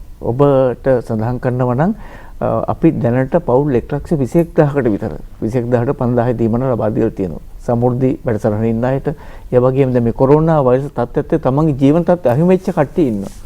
වෙනද ත්‍රිවිලක් විදිහට වැඩ කරා දැන් අද ඒක කරන්න බෑ. වෙන සැලුන් එකක් පාවිච්චි කරලා අද කරන්න බෑ. ඒ වගේ මේ තුල ඍජුව වක්‍රාකාරයෙන් තමන්ගේ වෘත්තියන නේන බැරි වෙච්ච කණ්ඩායමක් ඉන්නවා. ඒ වගේම අනිත් පැත්තෙන් වක්ගොඩ රෝගීන් ආබාධිත අය වැඩිහිටියයි මේ සංඛ්‍යාවක් ඉන්නවා. මෙහෙම බැලුවොත් එම් අතිවිශාල සංඛ්‍යාවකට මාසිකව අපි මේ වැඩසටහන දිස්ත්‍රික්ක හොඳින් ක්‍රියාත්මක කරා. ඔවුන්ගේ ගෙදරටම ගිහිල්ලා 5000 දීම ලබා දෙන්න. කලට වෙලාවට දුන්නා. ලබා මේ සඳහා ග්‍රාම නිලධාරී, සමුල් නිලධාරී, ආර්ථික නිලධාරී තමන් ගෙවලටම ගිහිල්ලා ලබා දීම සිදු කරා. මේ සඳහා මේ වෙනකොට මගේ දිස්ත්‍රික්කේ මම බිලියන 549ක මුදලක් මේ වෙනකොට ලබා දීලා තියෙනවා. ඒ විතරක් නෙවෙයි. අපේ දිස්ත්‍රික්කේ මේ කුඹුරු මේ ගිය කණ්ඩේද කීඩයන්ට ලක් වුණා. කුඹුරු හිමියන් සංඛ්‍යාවක් හිටිය 10024 දෙනෙක්. ඔවුන්ට පවම 5000 දෙනවා. ඔවුන්ට 5000 ඔවුන්ටත් දුන්නොත් මේ ප්‍රමාණය මිලියන 649ක් දක්වා යනවා. ඒ නිසා මේ මාසය තුල අප්‍රේල් මාසය වෙනුවෙන් 640 මිලියන 649 දක්වා මුදල් ලබා දීම සිද්ධ කරනවා. මේ වෙනකොටත් ඒකින් 599 මිලියන අපි බෙදා දීලා තියෙනවා. වැඩසටහන තුල ඔවුන්ගේ නිවසටම ගිහිල්ලා ඔවුන් ලබා දීම සිද්ධ කරනවා. මම හිතනවා අපේ දිස්ත්‍රික්කේ අප්‍රේල් මාස වැඩසටහන සාර්ථක නිම කරා. ඒ වගේ අපි දැන් හෙට දිනේදී පටන් ගන්නවා මේ මාසෙට දාලා වගොඩ් රෝගීන්ට ආබාධිත අයට ඒ වගේම වැඩිහිටියන්ට දීමන ලබා දෙන්න ඒ සඳහා සියලුම සූදානම් කරලා තියෙන්නේ අපේ මාස වගේම අවශ්‍ය මුදල් නියමිත පරිදි ලැබෙනවා කිසි බාධාවකින් තොරව නියමිත මුදල් ලැබෙනවා ඒ මුදල් අපි පස්ලගමට ලබා දීලා ඔවුන්ට උපදෙස් දෙනවා ඔවුන්ගේ නිලධාරීන් හරහා කලට වේලාවට පොඩි බාධාවල් එන්න පුළුවන් මොකද අතිවිශ සංකට බෙදන්නේ මේක නමුත් ඒ වුණාට අපි කළමනාකරණය කරගනිමින් ඔවුන්ගේ නිවසටම ගිහිල්ලා ලබා දීම සම්බන්ධයෙන් අවශ්‍ය ක්‍රියාමාර්ග අරගෙන තියෙන්නේ. අනුරාධපුරයේ මින්ද මේ 5000 ගැන ඇත්තෙන්ම අනුරාධපුර දිස්ත්‍රික්කයේ කොයිතරම් දුරට රජය මේ සම්බන්ධයෙන් ලබා දීමට උනන්දුවක් දක්වනවද කියන කරුණ හැටියට මට එක දවසක උදේ ගරු අග්‍රාමාත්‍යතුමා කතා කරා මහින්ද රාජපක්ෂ මහත්මයා කතා කරලා කිව්වා කැබල්ති ගොල්ලෑවේ කණුගහවැව කියන ගමේ අයට නිසි පරිදි රුපියල් 5000 ලැබිලා නැහැ කියලා. මේ සම්බන්ධයෙන් මම දිසාපතිතුමා සහ ප්‍රාදේශීය ලේකම්තුමා කැබල්ති ගොල්ලෑව එතුමත් එක්ක සාකච්ඡා කරලා ඉදාම මම ඒ තොරතුරු ටික සියලු නිලධාරීන්ගෙන් ගත්තා. මේ පණිවිඩය දුන්න කෙනත් රුපියල් 5000 අරගෙන තියෙනවා. රුපියල් 5000 බැගින් දීලා තියෙනවා. ඒ සමෘද්ධිලා ප්‍රමුඛතාවයට ලැයිස්තු ඉන්න අය, ඒ වගේම ආබාධිත අය, ජ්‍යෙෂ්ඨ පුරවැසියන්, ඒ වගේම විවිධ වකුගඩු රෝගීන් මෙවැනි සියලු දෙනාටම මේක දීලා 507 දෙනෙකුට ඒ ගමේ නිසි පරිදි බෙදලා තියෙනවා රුපියල් 13 ලක්ෂ ගාණක් අනුගාවව. එතකොට මම බැලුවේ රාජ්‍ය මේ රටේ ගරු අග්‍රාමාත්‍යතුමා මේ කෙනෙක්ගේ පැමිණිල්ල සම්බන්ධයෙන් සොයා බලන තත්ත්වයටද මේ රටේ නැති බැරි අහිංසක ජනතාව වෙනුවෙන් සොයා බලන රජයක් තියෙනවා. රාජ්‍ය නායකයෙක් ඉන්නවා. ඉතින් අපි එක දවසෙන් මේක මම ඒ තොරතුරු හොයාගන්න අපිට පුළුවන් වෙන විදිහට දිසාපතිතුමත් ඒ වගේම ප්‍රාදේශීය ලේකම්තුමා සහ එතුමා යටතේ ඉන්න සියලු නිලධාරීන් නිසි පරිදි මේ ක්‍රියාදාමයේ යෙදিলা තියෙනවා ප්‍රායෝගිකව. ඒ තොරතුරු හරියාකාරවම ගන්න පුළුවන් වෙන ආකාරයට මේ රාජ්‍ය තන්ත්‍රය තුල කටයුතු කිරීමේ වැඩපිළිවෙලක් වර්තමාන රජය තුල තියෙන නිසා ඒ මුදල් අවංකවම හැම කෙනෙකුටම සාධාරණව කිසිම පක්ෂ පාට ભેදයක්කින් තොරව ලැබිලා තියෙනවා ගම් වලට. මේක තමයි මම හිතන්නේ රටේ මේ පළවෙනි වතාවට මෙහෙම මේ මුදල් ප්‍රදානයක් මේ වගේ ඉතාමත්ම භයානක උවදුරක් තියෙන අවධියක හැම කෙනෙකුටම සාධාරණව බෙදුන අවස්ථාවක් හැටියට මම දකිනවා. ඒ සඳහා විශේෂයෙන්ම මේ සඳහන් කරන්න ඕන මේ කාර්ය වඩාම අපිට ඉතාම පහසු වෙනවා. මොකද අත්‍යවශ්‍ය සේවාව අඛණ්ඩ පවත්වන සම්බන්ධයෙන් තියෙන කාර්යසද බලකාය නිරන්තරයෙන් මේ සම්බන්ධයෙන් හොයා බලමින් ඒ සඳහා අවශ්‍ය වෙන මුදල් ලබා දීම නිරන්තර උපදෙස් ලබා දීම සිද්ධ කරනවා. බැසිල් මැතිතුමාගේ ප්‍රධානත්වයෙන් ක්‍රියාත්මක වෙන ඒ තුල අපිට ලේසි වෙලා තියෙනවා මේ සම්බන්ධයෙන් අවශ්‍ය අයට 5000 දීමනාරු ලබා දෙන්න. ඒ වගේම අනිත් අයට පහුගිය දවස් වැඳින සමය තුලදී අවශ්‍ය භාණ්ඩ ලබා දීම සම්බන්ධයෙන් ඒ වගේ ගොවීන්ගේ අතීත නිෂ්පාදන මිලදී අරගෙන වෙනත් ප්‍රදේශයවල අඩවි කිරීම සම්බන්ධයෙන් දැන් මගේ දිස්ත්‍රික්කේ මට ප්‍රශ්නයක් ආව එළවලු සම්බන්ධයෙන්. මම වහාම දැනුම් දීමක් කර අත්‍යවශ්‍ය සේවාව අඛණ්ඩ සැපීමේ කාර්යසද බලකායට. එතුමන් එක දවසක් තුල මට උපදෙස් දුන්නා ලබාගෙන එවන්න කොළඹට අලෙවි කරලා දෙන්නම් කියලා. මම එක දිනයක් තුල එළවලු කිලෝ 33000කට වැඩි ප්‍රමාණයක්. යවල ගොවින්ට පස්සේ විසල් දැන් ඔබතුමා දුරකථනෙන් ওই කාරණේ කතා කරාට ඔකට අවශ්‍ය යාන්ත්‍රණයක් තියෙනවානේ මිලදී ගන්න ඕන ගොවින්ට සල්ලි ටික දෙන්න ඕන ඒවා ලොරියකට හරි පටව ගන්න ඕන ගේන්න ඕන ක්‍රමයක් ලොකු යාන්ත්‍රණයක් නේ දුරකථන එතුමගෙන් ඒක වචනෙන් දෙකෙන් කතා කරා මේ ක්‍රමය කොහොමද ඉක්මනින් ක්‍රියාත්මක වුණාද? ඔව් පුළුවන්. ඒ යාන්ත්‍රය ඇත්තෙන්ම තමින්ද දැන් අපිට උදාහරණයක් උඩරට ගොවින්ට හරි වෙළඳපළක් නැහැ ආර්ථික මධ්‍යස්ථානයේ වහලා. උඩරට තමයි විශාල වශයෙන් උඩරට එළවලු මුළු රට පුරාම යන්නේ.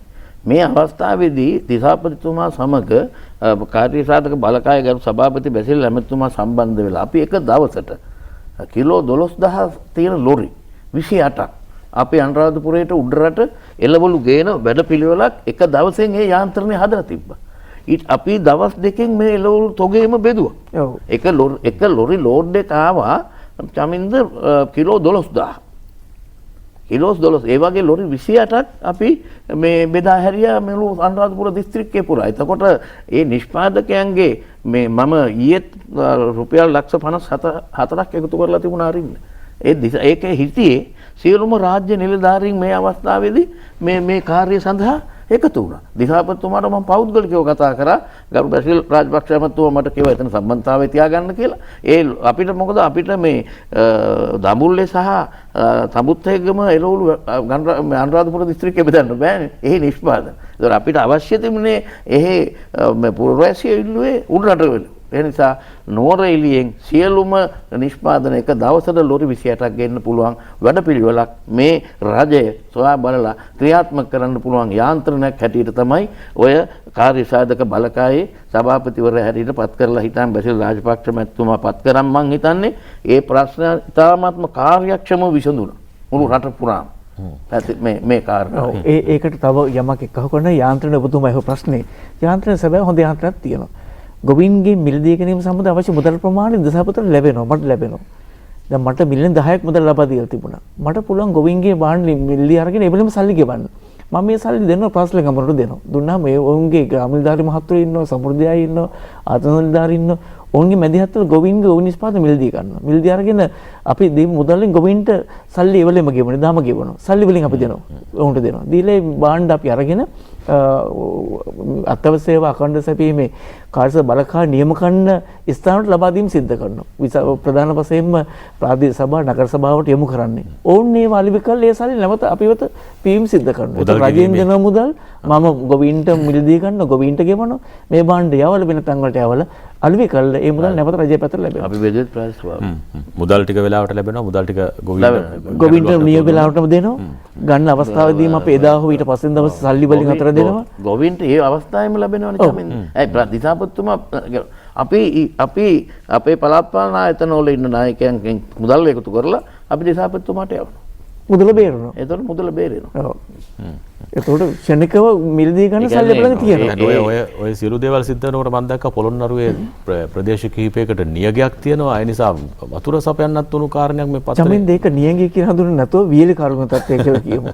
නියගයක් නෙවෙයි සැබෑ වශයෙන්ම. ඔව් ඔබ කිව්වකට සැබෑ වශයෙන්ම මේ වෙනකොට ප්‍රාස්ලම් කොට්ටාස හතරක දිඹුලාගල, තමන්කඩුව, ඒ වගේම ලංකපුරුස ඇලහැර කියන ප්‍රාස්ලම් කොට්ටාස හතරේ ග්‍රාම ශාසන 18කට 18 මේ වීල කල් තත්ත්වයේ බලපාලා තියෙනවා.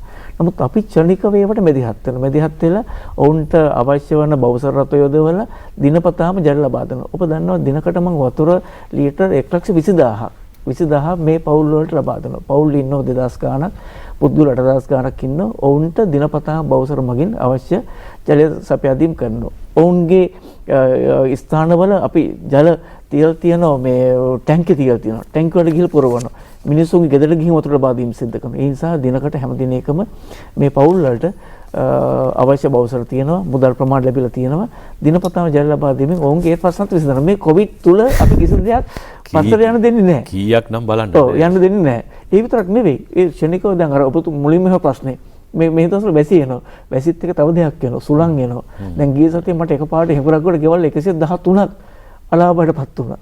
එක්කෙනෙක් අකුණක් ගහලා මිය ගියා. අපි ඊට පස්සෙන් තමයි මුදල් ලැබලා සිද්ධුමනි සිකුරාදා සිනුසුරාදා වෙනකොටම taksiyara කොල්ල මූලික ගෙවීමත් රුපියල් 10000 දෙන්න පුළුවන්. මම වහම 10000 දුන්නා. 10000 සිනුසුරාදා ඉරද වෙද්දි මිනිස්සු අතර ගියා ඒක.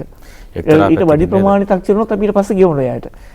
මේ පවතින තත්ත්වය හැම ජනතාවගේ තියෙන මැසිවිලි වලට උත්තර දෙන්න ඕන නේද? රාජ්‍ය ආන්ත්‍රණයට උතුමලා අනුගත වෙන්න ඕන. ස්වභාව ධර්මයේ දෙන පීඩා වලට අවසන් වෙන්න ඕන. සියලු දේවල් සිද්ධ කරගෙන යනවා. දැන් මේ හැමදේම කරගෙන යනකොට මේ ප්‍රශ්නේ අදාළ වෙන්නේ අපේ අනුකාරතුමාට. දැන් ඔබතුමාට සිද්ධ වෙනවනේ මේ කියන රාජ්‍ය නිලධාරීන් සම්බන්ධ කරගන්න අපිට අමතක කරන්න බෑ. ජනතා නියෝජිතින් මේ අතර ඉන්නවනේ. පළාත් පාලන ආයතන වල ඉන්න විවිධ පිරිස් ඔබතුමාලත් එක්ක ගනුදෙනු කරනවානේ. මේ හැමදෙනාගේම සම්බන්ධීකරණයක් අවශ්‍යයි. මේ හැමදෙනාගේම සහයෝගයක් අවශ්‍යයි. දැන් ඔබතුමා නිරන්තරයෙන් ඔබ දෙපළම කිව්වා අපි අර සාකච්ඡාව කරනවා, මේ සාකච්ඡාව කරනවා, මේ සමාජ දුරස්ත භාවයේ වැඩියෙන් තියාගන්න කියන වෙලාවේදී ඔබතුමාලා සාකච්ඡා ගණනාවකුත් ඔය අතරේ කරලා තියෙනවා. ඒ සියල්ල අතරේ තමයි මේ ඔය කියන සාර්ථකත්වය පවත්වාගෙන යන්නේ. හැබැයි මේ ජවින්ද මේ ඒ මොන සාකච්ඡා කරත් වෛද්‍ය උපදෙස් පිළිපදිනවා. ඒක තමයි අපි හැමදෙනාගේම ප්‍රවේශම. ඒ නිසා වෛද්‍ය උපදෙස් අනුව දුරස්ථභාවයේ තියාගෙන තමයි මේ රැස්වීම අපි ඔක්කොම ඊයේත් පැවැත්වුවේ. නමුත් අපි මේ හැම අවස්ථාවකම මේ කටයුතු වලට අපි ජනතා නියෝජිතව සහභාගී කරවා ගන්නවා. දැන් ඊයේ ගත්තාම පක්ෂ විපක්ෂ ભેදයකින් තොරව හැම කෙනෙක්ම මේ වෙලාවේදී මේ කාර්යය සඳහා සහයෝගය දෙනවා. දැන් ගත්තොත් ඊයේ අපේ සාකච්ඡාවට කහටගස් දිගලේ සභාපතිවරයා වෙනත් පක්ෂයක ජාතික පක්ෂය, ඒ වගේම හොරෝපතාන තවත් පක්ෂයක ඒ වගේ ආවා. ඒ අය හැම කෙනෙක්ගේම දායකත්වය මේ වෙලාවේ අපි සමගි සම්පන්නව කණ්ඩායමක් ලෙස උපරිමව කටයුතු කිරීමේ වගකීම තමයි අපිට නායකත්වයක් හැටියට බාර දීලා තියෙන්නේ. අපි කවුරුවත් බෙදා වෙන් කරන්න යන්නේ නැහැ. හැම කෙනෙක්ම මේ සඳහා සහභාගීත්වයෙන් දායකත්වයෙන් යුතුව සාර්ථක වැඩපිළිවෙලකට අපි යන්න ඕන. ඒක තමයි අපේ වගකීම. ඒක නිසා මේ අවස්ථාවේදී අපේ දැන් පළාත් පාලන ආයතන දැන් අපේ දිසාපතිතුමා කිව්වා වගේ මේ එළවලු හදිසියෙන්ම නිෂ්පාදකයන් ගෙනාවුවාම අපිට බෙදා හැරීමේ ක්‍රමවේදය හැටියට අපි පාවිච්චි කරේ පළාත් පාලන ආයතන. ඒ ගරු සභාපතිතුමන්ලා ඒවා ඒ වෙලාවෙම ගරු මන්ත්‍රීතුමන්ලාට එන්න කියලා තමන්ගේ සමහර සහයෝගය දෙන අයට එන්න කියලා කිසිම ආකාරයේ ભેදයක් නැතුව හැම කෙනෙක්ම පක්ෂ විපක්ෂ ભેදයක් නැතුව මේවා ගම් වලට අරන් ගිහිල්ලා මේ ද්‍රව්‍ය බෙදා හැරියා. මේක අපි ගිහිල්ලා තොග වශයෙන් බෙදුවා විතරක් නෙමෙයි. ඒ සියලුම ඒ බල ප්‍රදේශයේ ගම් වලට බෙදා හැරියා. ඒ කාර්ය ලොකු යාන්ත්‍රණයක් එක විදිහකින් මේ චමින්ද මහත්තයා කියන විදිහට ඒ යාන්ත්‍රණය ක්‍රියාත්මක කරන්න පුළුවන් ශක්තියක් නායකත්වය තුල තියෙන්න ඕන. අන්න ඒ ශක්තිය තමයි අද අපිට ලැබිලා තියෙන්නේ. ඒක තුලින් තමයි අද අපි රට හැම කෙනාම එකවන්ව එකතු වෙලා කටයුතු කළ යුතු කාල වකවානුවක් හැටියට මේ කොරෝනා වසංගතයත් මං හිතන්නේ අපිට ආපු හොඳ පණිවිඩයක්. අපේ රටම එකතු වෙලා රටම ගොඩනගෙන්න කටයුතු කරන්නයි කියලා පණිවිඩයක් දීලා තියෙනවා. කොරෝනා වෛරසයට තේරෙන්නේ නැහැ නේද අපේ පක්ෂ පාට ભેද මොනවද කියලා. ඒ නිසා හැමෝම එකතු වෙලා තම තමන්ගේ උපරිම දායකත්වය දෙන්න ඕන වෙලාවක් මේ වෙලාව. හොඳයි. දැන් මට මේ අහන්න ඕන කියලා හිතුණු තවත් ප්‍රශ්නයක් මේ හිතාන හිටියේ මේ කලින් අහන්න ඕන කාරණයක්. කිව්වනේ ඔබතුමා වැව් ගණනාවක් තියෙනවායි කියලා. එතකොට අපි දන්නවා අපේ රටේ මේ මිරිදිය මත්ස්‍ය කර්මාන්තයේ සැලකිය යුතු විශාල දායකත්වයක් ලබා දෙන පළාතක් තමයි මේ උතුරුමැද පළාත. උතුරුමැද පළාත. දැන් මේ හැට මොකද උනේ? පහුගියදා. දැන් ඇත්තෙම මම අපේ මේ එක දවසක එක සාකච්ඡාවකට මම මුල්ම කාලේ ඔබතුමා කිව්වා කොරෝනා පටන් ගත්තට පස්සේ මම ආවේ කියලා. ඇත්තෙම ඊට පස්සේ වුණත් ආපු දවසේ ඉඳලා සහභාගී වෙනකොට අපිට අවශ්‍ය වුණා මේ ප්‍රදේශීය ජනතාවට කොහොමද එදිනෙදා අවශ්‍ය පරිභෝජනය සඳහා මේ මත්ස්‍ය ද්‍රව්‍ය මෙහාට ගෙනෙන්න විදේශ වලින්. ඒ වෙලාවෙම අපේ දිසාපතිතුමා උත්තර දුන්නා. අපි ළඟ දැනට ලියාපදිංචි කරගත්ත ප්‍රාදේශීය ලේකම් කොට්ටාස් 7 ඉන්නවා. සිල්ලර මේ මිරිදිය මත්ස්‍ය වෙළඳුම් 254. ඊළඟට ඉන්නවා 17 දෙනෙක් තොග වෙළඳුම්. මේ ඒ කියන්නේ පොළොන්නරු දිස්ත්‍රික්කය. එතකොට චමින්ද ඔයාලට තේරෙනවා ඇති වැව් 3000 ගාණක් තියෙන අනුරාධපුර දිස්ත්‍රික්කයේ කොච්චර ප්‍රමාණයක් මේ වෙළඳුම් ඇද්ද කියලා. ඒක නිසා මේ එදා ඒ තියෙන මත්ස්‍ය අවශ්‍යතාවය කරදිය ආශ්‍රිත නොවුවත් මේ ප්‍රදේශවල ඒක පිරිමැහුණා. ඒක හොඳට පිරිමහන්න පුළුවන් වෙන විදිහට මිරිදිය මත්ස්‍ය ප්‍රමාණය. දැන් අපි ඒකට තහනමක් තිබුණේ නැද්ද දැන් ඇඳිරි නීති සමයේදී? ඒ සෑම කෙනෙකුටම ප්‍රාදේශීය ලේකම්තුමාගේ දිසාපතිතුමාගේ අපේ මැදිහත් වීමෙන් ඇඳිරි නීති බලපත්‍ර දීලා තිබුණා. ඒ අයට යන්න. ඒ අයට යන්න බල ප්‍රදේශ වෙන් කරලා තිබුණා. ප්‍රාදේශීය ලේකම්තුමා ඒක හරි ඊ타මත්ම හොඳ සැලසුම් සහගත විදිහට වෙළඳාම කරලා තිබුණා. එතුමා දැන් අනිකුත් එළවලු අලෙවි කිරීම සඳහා තෝරාගත්ත වෙළෙන්දු ලියාපදිංචි කරලා තිබුණා. ඒ අතර විවිධ සේවා සම්ප්‍රකාර සමිතිවල ඒ කාර්යභාරය ඉතා ඉහළින් බාර අරගෙන තිබුණා. ඒ කාර්යය හොඳටම ඇත්තෙන්ම විවිධ සේවා සම්ප්‍රකාර සමිති සමහරක් කරා. මම ආරම්භක දවසේම බෙදා හැරීම සම්බන්ධයෙන් සොයා බලනකොට පළුගස් දමන මේ විවිධ සේවා සම්ප්‍රකාර සමිතිය. අය පැත්තෙන් ගත්තාම අනුරාධපුර නොච්චියාගම විවිධ සේවා සම්ප්‍රකාර සමිතිය. මේ සියලු දේවල් අපි කියන්නත් ඉස්සර වෙලා තමන්ගේ වගකීම් ඉෂ්ට කරන්න පුළුවන් වැඩපිළිවෙලක් සකස් කරගෙන තිබුණා. ඒක නිසා ඔබතුමා අහපු විදිහට චමින්ද මත්ස්‍ය ප්‍රමාණය ප්‍රමාණවත් නැහැ කියලා මට හිතෙනවා. මේ දිස්ත්‍රික්ක දෙකේම අපි අපි කුඩා මසුන් ගෙනල්ලා ඊළඟට ඒ මසුන් අපි මේ දැනට ගන්නේ මං හිතන්නේ හුඟක් පදවියේ තියෙනවා ඒ දැනුනේ කරන ස්ථාන දෙක ඒ වගේ. ඒත් ප්‍රමාණවත් නැහැ. දැන් ඒ මුදල් ප්‍රමාණය උනත් බලාපුවාම අපි හැම අවුරුද්දෙම ඒක වැඩි වෙමින් පවතිනවා. ඒ අවශ්‍යතාවය. ඒ නිසා අපි ඉල්ලීමක් කරා අපේ මේ පළාත් සභාවේ ප්‍රධාන ලේකම්වරයාට මේ ඊළඟ අයවැය සලකනකොට වැඩිපුර මත්ස්‍ය පැටව් අපි මේ දිස්ත්‍රික්ක දෙකට ලබා දීම සඳහා වැව් වලට කටයුතු කරන්න කියලා. මොකද ඒක මේ ඒක පරිභෝජනය සඳහා අවශ්‍ය ප්‍රමාණයට ප්‍රමාණවත් ප්‍රමාණයක් ලැබෙන්නේ නැහැ කියන එක තමයි අපි දකින්නේ. ඒ සියලු දේවල් වලට උත්තර ගන්න පුළුවන් මේ ඔබතුමාලගේ තියෙන සැලසුම් අනුව. ඔව්. හොඳයි මේ සියල්ල සිද්ධ වෙන්නේ මේ කොරෝනා කියන ප්‍රශ්නේ හමුවේ. ඒක තමයි විශේෂත්වය. මේ ඔබතුමාලා කිව්වා මේ දිස්ත්‍රික්කයක් පවත්වා ගන්න යන්නේ ජන ජීවිතය ආපස්සට යන්න නොදී මේ කෘෂිකාර්මික බිම් දෙකක් මේ බිම් දෙක මේ දිස්ත්‍රික්ක දෙක යථා තත්ත්වයෙන් පවත්වා ගැනීම සඳහා දැවැන්ත මෙහෙවරක් කරන්න ඔබතුමාලාට පැවරලා තියෙනවා. දැන් කොහොමද 11 වෙනිදාට ලෑස්තිද රටේ සෙසු ප්‍රදේශ සමග එක්ව අනිකුත් කටයුතු සාමාන්‍ය පරිදි පවත්වාගෙන යන්න ඔබතුමාලා පොළොන්නරුව දිස්ත්‍රික්කයේ ඔව් සැබෑ වශයෙන්ම අපි ඊයේ දිනේදීම ගරු ආණ්ඩුකර්තුමාගේ මූලිකත්වයෙන් ඒ සඳහා අවශ්‍ය ක්‍රියාමාර්ග ගත්තා. අපිට අවශ්‍යයි සියලුම රාජ්‍ය ආයතන පුද්ගලික අංශ තමගේ නිෂ්පාදනය කිරීම සේවා පාතනයම් අඛණ්ඩවම ක්‍රියාත්මක කරන්න. හැබැයි සියල්ලම සිද්ධ වෙන්න ඕන අපි ගරු ආණ්ඩුකර්තුමා කිව්වාකට උපරිම සෞඛ්‍ය ආරක්ෂණ ක්‍රමවේද පාවිච්චි කරමින්.